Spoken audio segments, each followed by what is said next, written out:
말씀 듣기 전에 한번 큰 그림을 볼까요? 성막의 구조가 어떻게 됐죠? 하나님께서 울타리를 만드실 때 너희들은 울타리 밖에 있지 말고 울타리 안으로 들어오라고 울타리를 만든 거예요. 성막에는 울타리를 만든 목적이. 그래서 모든 사람은 구원받기를 원하신다는 게 하나님의 뜻입니다.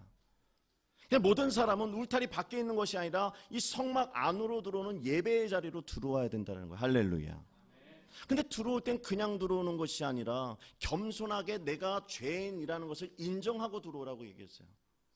그렇기 때문에 자신의 죄를 전가시키는 희생제물인 그 동물을, 흠이 없는 동물을 갖고 왔어야 했어요. 그리고 갖고 온 그 제물 앞에 안수하여서 자신의 죄가 전가시켜 성막 문을 들어가 번제단에 전가된 그 희생 제물들을 번제단에서 다 태워가지고 하나님 앞에 올려드려야만 했습니다. 이것은 무슨 의미입니까? 나의 죄가 전가되어졌기 때문에 이 번제단에서 타는 그 불을 보며 내가 이제 다시는 이 죄 가운데 넘어지지 않겠습니다라는 결단이 있어야 된다는 거예요. 할렐루야. 그러면서 그 결단을 통하여 이제 하나님을 만나는 그 길을 걸어갈 때 바로 그 다음에 나오는 것은 물두멍이라는 것이 나왔습니다. 저번 주까지 물두멍이었어요. 그러면 우리가 죄를 전가시켜 깨끗하게 했는데도 불구하고 왜 물두멍이라는 것을 만들었는가? 또 한 번 씻으라는 거예요. 자신의 모습이 또 더러워지지 않았는지 다시 한번 보라고 그 물두멍의 재료를 놋으로 만들려고 했습니다. 놋은 닦으면 반질반질해서 얼굴이 다 비쳐요. 물두멍의 크기가 크다고 얘기했죠. 왜 크다고 얘기했습니까? 모든 사람이 와서 회개하여 깨끗함을 다시 한번 받으라는 거예요. 할렐루야. 그래서 날마다 나는 죽노라. 그리고 우리의 인생은 하나님 나라 갈 때까지 늘 물두멍 앞에서 자신의 죄를 회개하는 그러한 삶을 살아야 된다는 거죠. 그러면서 하나님을 만날 수 있는 거룩한 처소로 들어갈 수 있는 성소로 들어가게 됩니다. 여러분도 오늘 예배의 자리에 나올 때 이제 제가 당부드렸죠. 그냥 와서 주보 보고 있다가 예배 드리는 것이 아니라 성막 울타리를 넘어 내가 죄인이란 사실을 알고 넘어와서 자리에 앉았을 때는 나의 죄를 참회하며 물두멍 앞에서 나의 모든 것들을 다시 한번 점검하여 드리는 자리가 예배의 자리라고 그랬어요. 할렐루야. 그리고 나서 우리가 성소로 오늘 들어갈 수 있는 겁니다. 근데 성소에 들어가면 성소의 구조는 이렇게 생겼어요. 정면에 보면 하나님의 지성소가 있는, 언약궤가 있는 막고에 있는 휘장이 크게 보입니다. 근데 고개 아래에는 분향단이 있고 왼쪽으로 보면은 오늘 말씀에 나오는 그 등잔대가 나옵니다. 그 오른편에 보면은 떡상이 나와요. 이것이 성소의 구조입니다. 근데 오늘 말씀은 이제 성소에 대한, 성소의 등잔대에 대한 것을 먼저 은혜를 나누고자 합니다. 성소에 있는 등잔대의 역할은 성소 안을 밝히는 역할을 했어요. 그러니까 촛불을 밝히듯이 밝히는 거예요. 이 의미는 예수님께서 이 죄악된 어두운 시대에 오셔서 자신의 몸을 찢고 십자가에 달리심으로 빛이 되어주셨다는 거예요. 할렐루야. 이 사실을 믿으시길 바랍니다. 그래서 주님은 그 자신의 몸을 찢고 십자가에 달려 죽으면서 우리들에게 빛에 대해서 전가를 시켜줬어요. 너희들은 이제 빛의 자녀다. 여러분들 빛의 자녀가 된 거예요. 할렐루야. 그래서 주님은 우리에게 뭐라고 말씀하십니까? 너희들이 이제 죄악된 어두운 세상에서 패배하는 인생이 아니라 빛의 역할을 감당하는, 빛을 발하는 주의 자녀가 되기를 원한다는 거예요. 할렐루야. 그럼 우리 어떻게 살아가야 돼요? 빛의 자녀로 살아가라는 거예요. 우리가 세상에서 넘어지고 쓰러지고 아파하고 좌절하고 정말 실패자처럼 살아가는 것이 주의 뜻이 아니라 오히려 우리는 그 자리에서 이기고 승리하고 나팔을 불며 찬송을 부르는 인생을 하나님이 원하신다는 거예요. 할렐루야. 그래서 우리는 빛을 발해야 됩니다. 왜 이렇게 얼굴이 무거우세요? 빛을 발하려는데. 옆에 분 한번 인사 나누십시오. 빛을 발합시다. 우리 성도님들은 아름다운, 아주 외모가 출중하고 미모가 출중해가지고 빛이 나요, 얼굴 자체가. 근데 이제 영적인 것만 더 빛이 나면 돼요. 할렐루야. 자, 그럼 우리가 빛을 발하려면 어떻게 해야 되는가? 오늘 우리에게 이 등잔대를 통하여 세 가지의 방법을 가르쳐 줍니다. 첫 번째가, 저를 한번 따라해 주세요. 그리스도 안에서 하나가 돼야 됩니다. 오늘 본문 말씀 31절 말씀이요. 한번 같이 읽어볼까요? 시작. 오늘 본문 말씀 31절 같이 읽읍시다. 시작.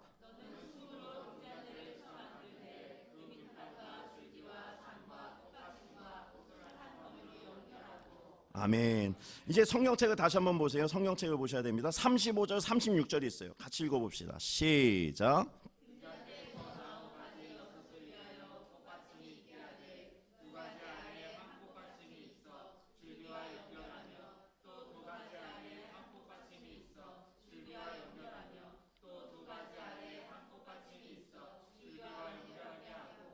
아멘.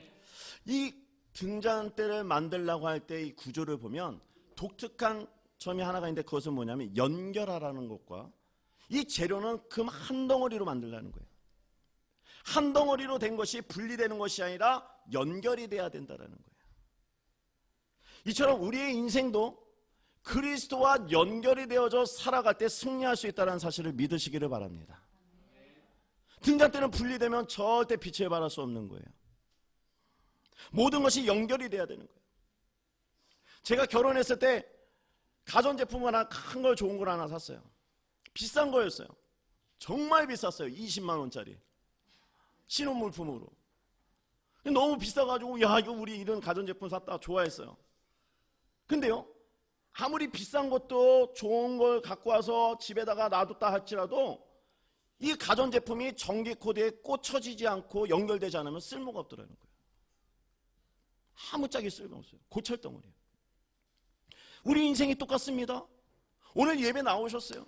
근데 하나님을 못 만나고 하나님이 말씀하신 걸 못 듣게 된다면, 연결이 안 된다면 우리는 하나님 앞에 진정으로 예배드렸다고 할 수 있을까? 우리의 인생이 날마다 예수 그리스도를 붙잡고 간절하게 찾는 그 마음이 없다면 우리는 어떻게 이 세상에 나가 빛을 발할 수 있겠느냐는 거예요. 그래서 오늘 이 말씀을 통해 우리에게 주시는 교훈은 뭡니까?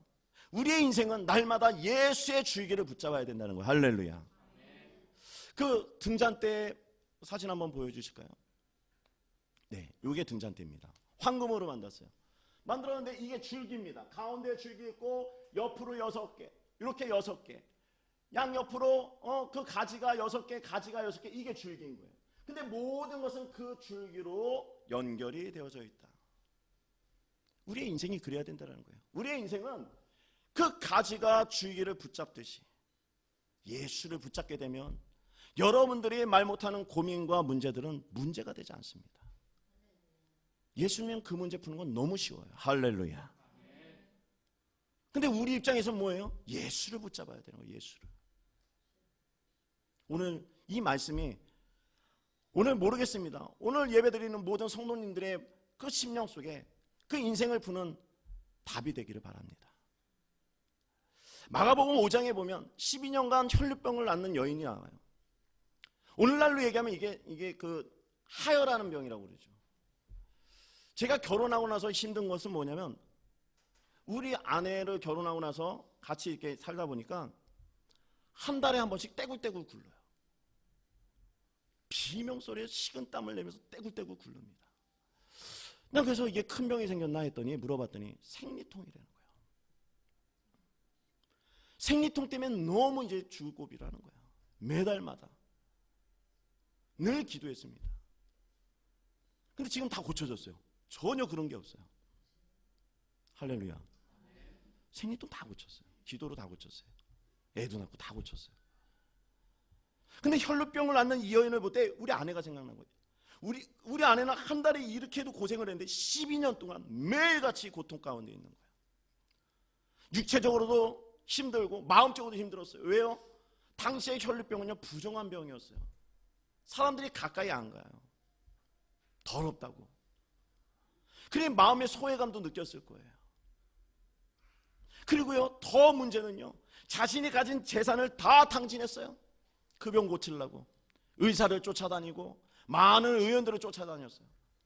근데 고치지 못했습니다. 그 말씀이 이제 마가복음서 5장 26절 말씀에 나오는데 우리 한번 같이 읽어볼까요? 시작.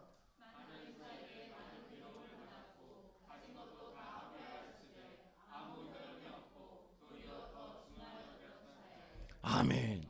우리의 인생에도 그렇지 않습니까? 뭔가를 해봐도 이게 문제가 안 풀리고 뭘 방법을 써도 안 되는 거예요. 늘 이게 때문에 불면증에 시달리고 괴로운 거야. 마치 혈류병을 앓는 이 여인처럼. 근데 이 여인에게 희망적인 소리가 들렸어요. 예수님이면 고치더라. 할렐루야. 그러면서 그 말씀도 듣게 되었을 겁니다. 목마른 자들은 다 나에게 오라. 내가 목마르지 않게 하겠다. 그러니까 이 여인에게 이 복음의 소식이 딱 들리니까 한 가지 딱 결정했어요. 아, 내가 예수 그리스도를 줄기 잡듯이 잡아야겠구나.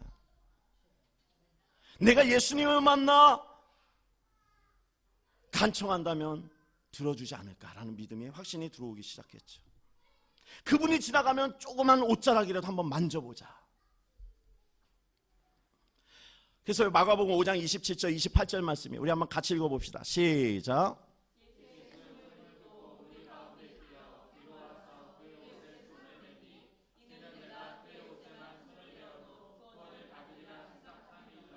아멘. 자신의 문제를요, 아, 주님의 옷자락만 만져도 그 병이 낫겠나이다. 죽을 것 같은 이 문제를 해결할 수 있겠나이다 한 거예요. 그래서 예수님이 지나갑니다. 자신이 마음먹은 대로 믿음대로 행동하고 실천한 거예요. 만졌더니 어떻게 됐어요?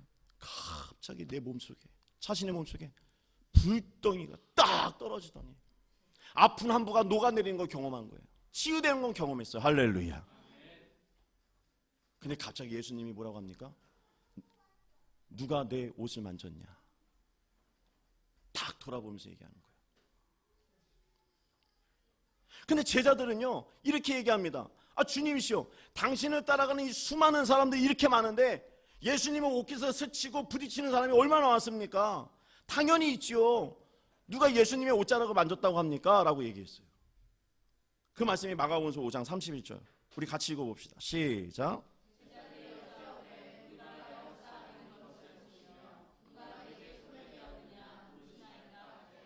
아멘. 그러니까 예수님이 당시에도 아주 유명하고 소문이 자자했기 때문에 수많은 이파가 예수님을 주르르 쫓아다니고 애워싸고 있었던 거죠. 근데 주님은 그렇지 않다는 거예요. 내 몸을 만진 자가 있다라는 거예요. 내 능력이 빠져나간 것을 내가 경험하고 있다. 누구냐? 근데 그때 그 여인이 자신을 찾는다는 것을 알게 된 거예요. 놀라 두려워 예수님 제가 만졌나이다.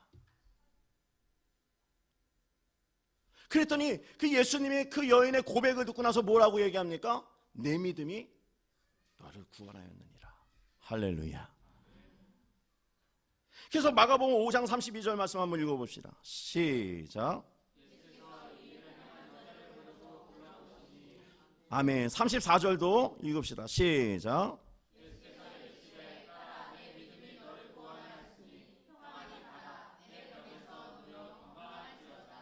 아멘. 할렐루야. 자신의 병을 고친 것은 물론 예수의 능력이지만 예수의 능력이 통로가 될 수 있는 그 믿음의 줄기로 붙잡았다라는 거예요. 할렐루야. 여러분들 삶의 여러 가지 문제는 다 다릅니다. 그러나 답은 한 가지죠. 오직 예수 그리스도라는 거예요. 할렐루야. 여러분들이 이 여인처럼, 여인의 믿음처럼 그 줄기만 붙잡을 수 있다면 바로 이 시간에도 예수의 능력으로 회복시켜 주실 줄 믿습니다. 그래서 그 여인에게 믿음을 통하여 구원받게 한 다음에 주신 것은 무엇인가? 평안을 주셨다는 거예요. 평안을. 그래서 우리는 주님 앞에 뭘 받아야 되냐면 구원에 대한 평안을 받아야 되는 거예요. 옆에 분과 한번 인사 나눠보세요. 평안하십니까? 다시 한번 인사 나누세요. 평안하시기를 바랍니다. 그 평안은 내가 마음먹는다고 되는 것은 아니고 주님의 줄기를 붙잡을 때 내 마음속에 주시는 기쁨과 감사함이 넘쳐서 평안을 얻게 될 줄로 믿습니다. 그것은 곧 나의 믿음으로 결정이 된다는 거예요. 근데 우리가 구약의 성경에 보면 사울 왕을 우리는 떠올릴 수 있어요. 사울 왕이 어떤 왕입니까? 주님, 난 당신의 하나님의 통치를 원하지 않아요. 더 가까운 사람의 통치를 할 수 있도록 왕을 세워주세요 라고 했잖아요. 그래서 하나님은 원치는 않았지만 그 백성들이 원하였기에 사울 왕에게 기름을 부어서 세웠습니다. 근데 결론은 어떻게 됐죠? 사울 왕이 하나님의 통치를 버려버렸어요. 끝내는 그래서 하나님의 인생, 축복받은 인생에서 벗어나게 됐습니다. 이게 무엇일까요? 우리의 인생도 마찬가지죠. 늘 하나님의 통치를 받고 예수 그리스도를 붙잡으며 살아가야 되는 우리가 줄기를 놔버리고 내 뜻과 내 방식과 내 생각대로 살아간다면 하나님의 통치가 아닌 나의 통치를 받고 있는 잘못된 인생이 될 수 있다는 거예요. 사랑하는 성도 여러분, 그래서 여러분들의 생각과 마음을 예수 그리스도를 간절히 붙잡을 수 있는 그러한 믿음의 태도가 되기를 바랍니다. 이것이 오늘 주님이 가장 강력하게 주시는 말씀의 그 의미였어요. 두 번째로 빛을 발하기 위해서는 세상에 빛을 비추려면 변함이 없어야 된다고 얘기합니다. 저로 한번 따라해 주세요. 변함이 없어야 됩니다. 등잔대의 재료를 보니 순금으로 만들려고 합니다. 근데 순금은요, 불순물이 없는데 그냥 만들어지지 않아요. 불순물을 빼려면 쳐야 되는 거예요. 계속 쳐서 불순물을 빼고 이렇게 해야 되는 거예요. 그래야 정금과 같은 정금이 나와요. 근데 이 여기에서 순금을 쳐야 된다는 의미는 뭡니까? 고난이라는 거죠. 금을 쳐야 정금이 되는 것처럼 우리의 인생도 하나님이 사용하는 방법은 고난을 친다라는 거예요. 믿음의 선조들을 한번 볼까요? 아브라함은 어떻습니까? 본토 친척 아비집을 떠나서 내가 지시한 땅으로 가랄 때 순종하여 나갔어요. 근데 얼마나 고생했어요. 이방 족속을 통하여 목숨을 빼앗길 뻔하고 얼마나 진짜 고생했습니까? 집 떠나서. 그래서 나온 말이 그 말이잖아요. 집 떠나면 개고생이라고. 거기서 나온 거예요.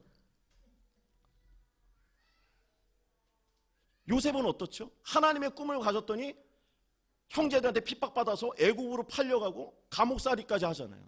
그런 고난이 있었어요. 다니엘은 어떻습니까? 우상을 섬기지 말라고 그래서 사자굴이라는 고난을 경험했어요. 욥은 어떻죠? 믿음을 연단시켜 믿음을 시험한다고 해서 10자식을 다 죽게 내버려두고 재산도 다 빼앗기고 끝내는 몸에 질병을 얻어서 기와장으로 벅벅 끓고 있었잖아요. 그런 고난이 욥에게 있었습니다. 근데 욥은 마지막에 뭐라고 고백합니까? 욥기서 23장 10절 말씀이에요. 우리 같이 한번 읽어봅시다. 시작.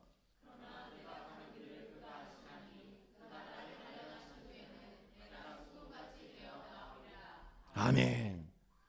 자신이 당한 고난 때문에 자신이 변화받고 오히려 더 나의 믿음이 성장되고 좋아졌다고 고백한 거예요. 할렐루야. 의인은 고난이 많다고 그랬어요. 믿는 사람들은 고난이 있습니다. 인간적인 문제의 고난, 재정의 고난, 건강의 고난, 환경의 고난 다 있어요. 근데 고난이 있는 것이 문제가 아니라 그 고난을 어떻게 해결하고 나가느냐가 중요한 거죠. 근데 그 고난을 주님께서 뭐라고 얘기하시냐면 인내하라고 얘기합니다. 인내해라. 인내하시는 모든 분들이 되셨으면 좋겠습니다. 인내하지 못하면 깨지는 거예요. 인내하면 분명한 좋은 결과가 나올 줄로 믿습니다. 그것이 주님의 뜻인 거예요. 그래서 고난을 왜 허락하셨는가? 오늘 출애굽기 25장 40절의 말씀에 보면 이렇게 말씀합니다. 우리 같이 읽어볼까요? 시작. 아멘. 이건 등잔대를 만들 때 쳐서 만들라고 그 양식대로 하라는 거였어요. 치지 않고서는 등잔대가 만들어지지 않습니다. 만약에 여러분들 안에 고난이 없었다면 여러분들의 인격이 지금만큼 변화됐을까요? 여러분들에게 고난이 없었다면 여러분들 예배하는 자리로 나오셨을까요? 제가 감히 말씀드릴 수 있는 것은 여러분들 예배 자리 안 나옵니다. 그나마 하나님이 연단시키는 고난이 여러분들 안에 마음속이나 환경 속에 있기 때문에 그 고난이라도 붙잡고 나와 하나님이 연단하는 그 소망을 얻게 하시는 그 계획이 있기 때문에 여러분들 나오는 거예요. 할렐루야. 그럼 예배하는 자리에 나오시면 뭡니까? 주님, 오늘도 내가 이 고난 앞에서 인내할 수 있는 믿음을 부여하여 주시옵소서. 그 힘을 받고 다시 나가서 내 가정 속에, 내 사업 속에, 내 가정, 자녀 속에 가가지고 그 힘 갖고 또 인내하고 버티는 거예요. 승리하는 비결은 버티는 겁니다. 무엇인가 다른 거 하는 거 아니에요. 주의 힘을 받고 그 문제 앞에서 버티는 힘이 있어야 돼요. 모세가 전쟁이 났을 때 산에 올라가가지고 두 손을 들었잖아요. 근데 이게 힘이 약하니까 떨어지니까 옆에 아론과 훌이 붙었거든요. 근데 이거를 원어적으로 뭐냐면 버텼다라고 얘기해요. 기도했다가 아니라. 여러분들 고난 앞에서 버티시는 분들 되시길 바랍니다. 버텨야 되는 거예요. 버티면 끝내는 하나님이 소망을 주십니다. 할렐루야.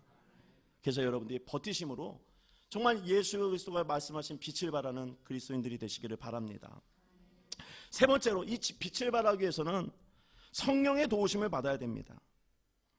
아무리 등잔대가 금으로 만들고 번쩍번쩍하고 정말 좋아 보여도요, 기름이 없으면 불을 못 붙여요.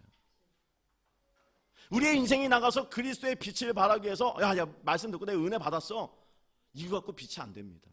내 안에 뭐가 있어야 되냐면요, 성령의 기름 부으심이 있어야 돼요. 할렐루야. 그것이 없이 어떻게 이 세상을 이깁니까? 이 힘들고 어려운 세상을. 기름 부으심이 있어야 돼요. 근데 그 기름 부으심은 줄기를 통하여 가지로 연결되는 것처럼 예수 그리스도를 붙잡고 기도할 때 기름 부으심이 들어옵니다. 할렐루야. 제가 어제 제가 사역했던 그 본교회 불로동에 있는 영광교회에서 제가 10여 년 사역하다 이제 개척을 했는데, 거기 담임 목사님께서 하나님의 또 계획이 있으셔서 먼저 부르셨어요. 일찍 부르셔가지고 소천하셔가지고 젊은 목사님 이제 그 위임 목사 되는 예식이 있었습니다. 제가 거기 가서 이제 대표기도 하고 왔는데, 갈 때 제 몸이 이루 말할 수가 없었어요. 편도는 숨을 쉴 수 없을 정도로 부어 있었고 오한이 오고 너무 힘들었던 거예요. 근데 찻잔 하나 이거 들기도 힘들었었어요. 이렇게 힘들었었어요.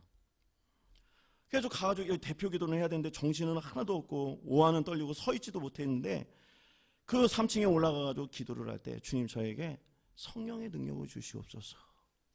주님 붙잡으면서 주님 그 사명 감당할 수 있도록 저에게 힘을 주옵소서. 기도했는데 기도하고 내려왔더니 감기 몸살이 사라져버렸어요. 저는 그 어제 경험했어요. 사랑하는 성도는 똑같습니다. 제가 과장되게 얘기하는 것이 아니라 저는 있는 그대로를 얘기하는 거예요. 정말 여러분들이 예수 그리스도를 믿고 그 성령의 능력을 경험하고자 하는 그 믿음 가지고 기도한다면 하나님은 후히 넘치도록 부어주시는 거예요. 할렐루야. 기름 부어주십니다. 기름이 있어야 부들부들해지고 다투지 않고 싸우지 않는 거예요. 온유해지고 땅을 얻게 되는 거예요. 할렐루야. 그 비결이 뭐예요? 내 안에 기름 부으심이 있어야 되는구나. 누구를 만나서 인사할 때도 얼굴이 펴지고 고와지려면 내 마음이 온유해야 되는 것처럼 그 온유함은 기름 부으심이 나온다라는 거예요.